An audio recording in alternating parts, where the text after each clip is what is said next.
क्या दुनिया ज़्यादा बेहतर होगी अगर सही गलत की बातें ना हों, या क्या सही है क्या गलत है उसके बारे में बातें ना हों। दोस्तों, मेरा नाम है संदीप सिंह और आज हम बात करने वाले हैं नॉर्मेटिव अप्रोचेज इन पॉलिटिकल साइंस की। नॉर्मेटिव अप्रोचेज को एक लाइन में बोलें तो एक ऐसा अप्रोच जो वैल्यूज़ के बारे में बातें करता है, क्या बेहतर है उसके बारे में बातें करता है, और वैल्यू सिस्टम के बारे में बातें करता है कि कैसा बेहतर सिस्टम क्रिएट किया जा सकता है। तो सबसे पहले नॉर्मेटिव अप्रोचेस को जानेंगे और फिर क्यों इतना इसका क्रिटिसिज्म होता है या फिलॉसफी में हुआ है, और इतना क्रिटिसिज्म होने के बाद भी अप्रोच क्यों इतना ज़्यादा पसंद किया जाता है, इतना जिंदा है, वो सब बातें जानेंगे। ये फिलोसफिकल अप्रोच से जुड़ा हुआ है और उसी के साथ लिंक करके इसको देखा जाता है। नॉर्मेटिव मतलब फिलोसफिकल अप्रोच और वैल्यू बेस्ड अप्रोच काफ़ी हद तक सिमिलर हैं और वैसे ही हैं, लेकिन इसको एक अलग तरीके से पढ़ने की कोशिश करते हैं। अब जो नॉर्मेटिव अप्रोच है वो फोकस करेगा आइडियल्स पे, क्या आइडियल्स होने चाहिए, क्या मोरल्स होने चाहिए, उस पर फोकस करेगा और बताने की कोशिश करेगा हमें कि कैसे हम बेहतर तरीके से इन चीज़ों को अंडरस्टैंड कर सकते हैं, समझ सकते हैं। तो ये फोकस करेगा इन चीज़ों पे, आइडियल्स पे, मोरल्स पे, ना कि फैक्ट्स पे।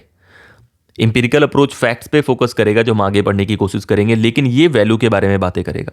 ये एक एथिकल फ्रेमवर्क प्रोवाइड करने की कोशिश करेगा ताकि आप पॉलिटिक्स को इवेल्युएट कर पाएँ। जैसे मान लीजिए आप के देश में राइट्स को लेके क्या डिबेट चल रहा है, डेमोक्रेसी को लेके क्या डिबेट चल रहा है, तो आपको आइडियल फॉर्म ऑफ डेमोक्रेसी ये दिखा देगा कि आइडियल डेमोक्रेसी क्या होती है। उसमें अलग अलग थिंकर्स होंगे जो डेमोक्रेसी के बारे में बातें करेंगे और फिर आप कनेक्ट कर सकते हैं अपनी चीज़ों से। फिर ये पूछेगा कि चीज़ें कैसी होनी चाहिए और क्या होना चाहिए, उसके बारे में जानकारी हासिल करेगा और उस चीज़ से ये कनेक्ट कर सकते हैं आप। तो नॉर्मेटिव अप्रोच वो है जो आइडियल्स दिखाने की कोशिश करे, चाहे फिलोसोफर किंग का आइडियल्स हो गया, या मोरल पर्पस दिखाने की कोशिश करे कि मोरल पर्पस क्या है फिलोसफी का या पॉलिटिकल साइंस का या इस पर्टिकुलर काम का। फिर ये एथिकल फ्रेमवर्क प्रोवाइड करेगा, ये आपको ये बताएगा कि क्या होना चाहिए क्या नहीं होना चाहिए, ना कि सिर्फ फैक्ट्स दिखाएगा कि क्या है। अब कोर वैल्यू और प्रिंसिपल की जब हम बातें करते हैं नॉर्मेटिव अप्रोचेस की कि क्या कोर वैल्यूज हैं जिनके पीछे वो जाता है, तो कोर वैल्यूज में जस्टिस हो गया, राइट हो गया, फेयरनेस, इक्वलिटी, फ्रीडम, ऑटोनॉमी, इन सब चीज़ों के बारे में बातें हैं। और भी बहुत सारी बातें हैं, जैसे आप ग्रीक सोसाइटी में जाएंगे तो वर्च्यूज़ के बारे में वो कंसर्न रहते हैं, करेज, टेम्परेंस, इनके बारे में बातें करते हैं। अब इनके बारे में जब हम बातें करेंगे कि कोर वैल्यूज़ हैं जो मॉडर्न टाइम में जिनके बारे में नॉर्मेटिव अप्रोचेस कंसर्न रहते हैं। जस्टिस पे जब नाम लेंगे तो रॉल्स, नॉजिक, ये लोग याद आ जाएंगे। राइट पे बात करेंगे तो नेचुरल राइट का थ्योरी जॉन लॉक का है, बेंथम का यूटिलिटेरियन बेस वाला राइट।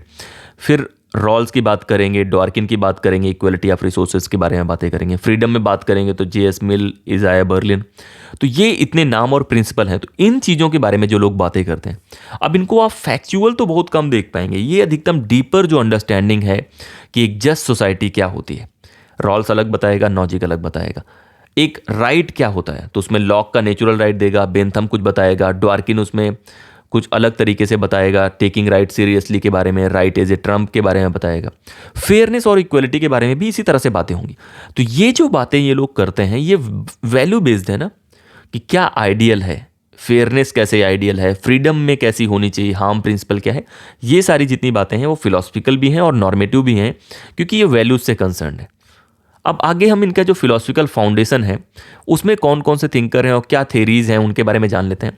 तो सोशल कॉन्ट्रैक्ट के थेरी के बारे में हम सब ने पढ़ा होगा, हॉब्स, लॉक, रूसो। यूटिलिटेरियन जो प्रिंसिपल्स हैं, बेंथम और मिल उसके साथ कनेक्टेड हैं। फिर डीओंटोलॉजी जिसे हम कांटियन सिस्टम भी बोलते हैं, कैटेगोरिकल इंपेरेटिव बोलते हैं, वो कांट के साथ जुड़ा हुआ है। और वर्च्यू एथिक्स जुड़ा हुआ है एरिस्टोटल से, और मॉडर्न टाइम में अलेक्जेंडर मैकेंटायर। ठीक है, अब ये नाम हमेशा मैं इसलिए रखता हूँ इस पूरे पीपीटी में या बाकी जगह के, ताकि इसी बहाने आपको नाम याद होता रहे। बहुत बार आपसे सवाल पूछे जाते हैं सोशल कॉन्ट्रैक्ट थ्योरी पे थिंकर है कि नहीं है, तो सीधे है जॉन लॉक, रूसो, ऐसे लोग हैं। यूटिलिटेरियन में बेंथम है, डिओंटोलॉजी। तो ये जो फिलोसफिकल फाउंडेशंस हैं जो आपको बताते हैं कि बेहतर दुनिया क्या है, क्या होना चाहिए। सोशल कॉन्ट्रैक्ट वाले बताएंगे अपने तरीके से कि नेचुरल राइट प्रोटेक्ट होना चाहिए, लिमिटेशंस होनी चाहिए, रूसो का जनरल विल अपना बताएगा। यूटिलिटेरियन बताएंगे कि भाई greatest happiness of greatest number. Mill disagree करेंगे। फिर कांट अलग तरीके से बताएंगे। तो सब बताने की कोशिश करेंगे कि कैसी दुनिया होनी चाहिए, और इसीलिए ये नॉर्मेटिव अप्रोच के फाउंडेशन माने जाते हैं।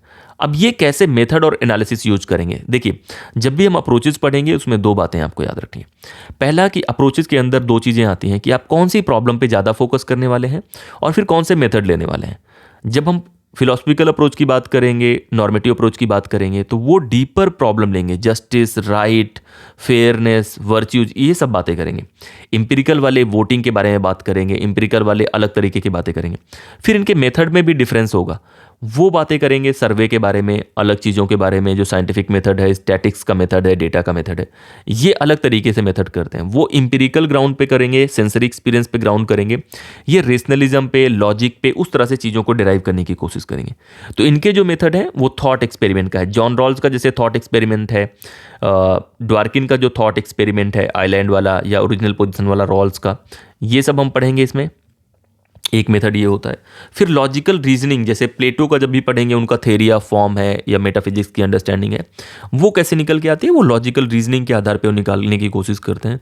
फिर कॉन्सेप्चुअल एनालिसिस करते हैं, हम कॉन्सेप्ट्स के बारे में बातें करते हैं, हीगल का कुछ ले लेते हैं, और जो मॉडल हैं आइडियल गवर्नेंस के, उसके बारे में बातें करेंगे। जैसे मॉन्टेस्क्यू का स्पिरिट ऑफ लॉज करके, वो सेपरेशन ऑफ पावर के बारे में बातें करेगा, चेक एंड बैलेंस के बारे में बातें करेगा। तो ये जो मेथडोलॉजी है, ये काफ़ी हद तक फिलोसफिकल और रेशनलिज्म के साथ कनेक्टेड है। लॉजिकल चीज़ों से डिराइव करते हैं, लॉजिक के बेस पे डिराइव करने की कोशिश करेंगे कि एक अच्छी सोसाइटी कौन सी होती है, क्या चीज़ें होती हैं। तो ये इनके मेथड हैं। अब इसमें जो थिंकर्स हैं वो जान लेते हैं। प्लेटो का रिपब्लिक, ये तो आप सबको पता होगा। थॉमस मोर का यूटोपिया का कॉन्सेप्ट जो है, ये पता होना चाहिए, ये इसी बहाने याद भी कर लिया करो। रॉबर्ट नाजिक का लिबर्टेरियनिज्म किताब का नाम भी आपको याद आना चाहिए, anarchy, state and utopia. Martha Nussbaum का कैपेबिलिटी थ्योरी अहमद सेन जी का भी है। तो ये नाम मैंने ऐसे रैंडम डाले हैं ताकि आपको याद रहे, लेकिन ये थिंकर्स लिंक्ड हैं। तो ये सब वैल्यूज़ के बारे में बात करेंगे, सब नॉर्मेटिव आस्पेक्ट के बारे में बातें करेंगे, और थॉट एक्सपेरिमेंट के माध्यम से, जैसे यूटोपिया क्या है, क्या रियल में एग्जिस्ट करता है, सेंसरी ऑर्गन से आप देख सकते हैं, नहीं, आप इसको गेस करते हैं, अपने दिमाग में लॉजिकल तौर से इस्टेब्लिश करते हैं। रिपब्लिक का जो फिलोसफर किंग है, वो कैसे आप बताते हैं, वो आप लॉजिकल तरीके से डिराइव करते हैं। रॉबर्ट नाजिक ने बताया कि कैसे टैक्सेशन एक चोरी के समान है, ये सारी बातें जो वो बताने की कोशिश करते हैं, वो सब कहीं ना कहीं थॉट एक्सपेरिमेंट और नॉर्मेटिव तरीके से देखने की कोशिश है। अब इसके एडवांटेज क्या है? एडवांटेज ये है कि ये जो भी आप काम करते हैं उसको एथिकल फ्रेमवर्क में बैठाएगा, उसको एथिकली ग्राउंड करेगा पॉलिटिक्स को, कि पॉलिटिक्स करनी क्यों है, क्यों ये चीज़ें होनी है उससे। फिर जो मोरल बेंचमार्क रखता है कि किसी भी देश को कैसे चलाना है, उसके लिए जो बेसिस हैं, किसी भी इंसान को कैसे बिहेव करना है, उन सारी चीज़ों को ये कहीं ना कहीं एक मोरल बेंचमार्क आपको देता है। और ये ब्रिज करता है फैक्चुअल और आइडियल इंक्वायरी को। बहुत बार फैक्ट्स को भी इंक्लूड करेगा। अगर आपको देखेंगे बहुत सारी फिलोसफिकल जो इंक्वायरीज हैं, उनके साथ साथ फैक्चुअल, जैसे जॉन रॉल्स का वर्क हो गया, ये लोग मतलब ब्रिज करते हैं उस गैप को। तो ये इसका एक मेन फ़ायदा है। फिर इसकी लिमिटेशंस भी हैं, और लिमिटेशंस में जो सबसे इंपॉर्टेंट क्रिटिक आता है, बहुत बार जो खासतौर पे बिहेवियरल लोग थे, उन्होंने कहा कि जब आप इतने नॉर्मेटिव अप्रोचेस के बारे में बातें करते हैं, तो आप इतने वैल्यू के बारे में बातें करते हैं, फिर वो आइडियोलॉजिकल हो जाता है। लेफ्ट वाले अलग वैल्यू दिखाएंगे, राइट वाले अलग वैल्यू दिखाएंगे, तो पॉलिटिकल साइंस जैसा नहीं रहता। तो साइंस की खास बात क्या है कि वो एग्जैक्ट चीज़ें बताता है, वो ओपिनियंस नहीं बताता, वो फैक्ट्स बताता है। तो इस वजह से इसको क्रिटिसाइज करा जाता है कि ये बहुत ही सब्जेक्टिव हो जाता है, रिलेटिव हो जाता है।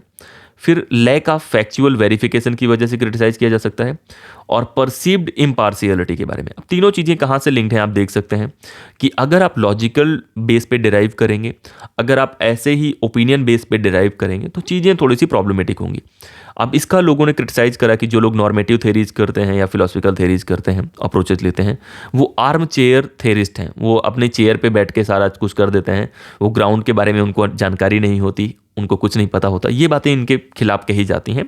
लेकिन उसके बाद भी ये अप्रोच बहुत इंपॉर्टेंट माना गया था। जब डिक्लाइन ऑफ पॉलिटिकल थ्योरी हुआ था, तो इस अप्रोच को ज़्यादा क्रिटिसाइज किया गया, इससे दूर जाने की कोशिश की गई। लेकिन जब दिक्कत आई, फिर जॉन रॉल्स ने जो किताब लिखी थ्योरी ऑफ जस्टिस, उसके बाद इस अप्रोच को फिर से एक जान मिली है, और अब भी बहुत सारे काम हो रहे हैं इस अप्रोचेज में भी। अभी मॉडर्न कॉन्टेम्प्रेरी जो अप्रोचेज हैं उसके बारे में जब बात करेंगे, तो उसमें भी बहुत तरह के अप्रोचेज को मिला के काम हो रहा है, जहाँ पे एम्पिरिकल, नॉर्मेटिव, इन सबको मिला के काम हो रहा है। तो ये थी बातें नॉर्मेटिव अप्रोच के बारे में, एक कहानी के तौर पे आप कैसे समझ सकते हैं। लगातार ऐसे ही वीडियोस आपको मिलते रहेंगे, देखते रहिए, समझते रहिए, और ज़्यादा से ज़्यादातर लोगों पे पहुंचाने की कोशिश कीजिए, क्योंकि नॉलेज शेयर से बढ़ता है। और बस इतना ही, इस वीडियो में इतना ही। मेरा नाम है संदीप सिंह। जय हिंद।